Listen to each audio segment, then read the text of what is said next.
गोकर्णाची वेल आपल्याला सगळ्यांना माहिती आहे पहा. गोकर्णाची निळी, जांभळी, लाल, पांढरी, पिवळी अशी वेगवेगळ्या रंगाची गोकर्णाची फुलं असतात पहा.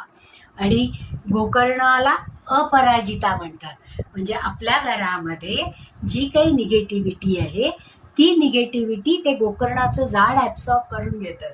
आणि जेव्हा आपल्याला गोकर्णाच्या झाडावर जास्तीत जास्त फुलं यावी असं वाटतं त्यावेळेस त्याला येणाऱ्या शेंगा जर आपण काढून टाकल्या तर जास्तीत जास्त फुलांनी ही वेल सजते. आणि शंकराला गोकर्ण आवडतं, दुर्गा मातेला गोकर्ण आवडतं.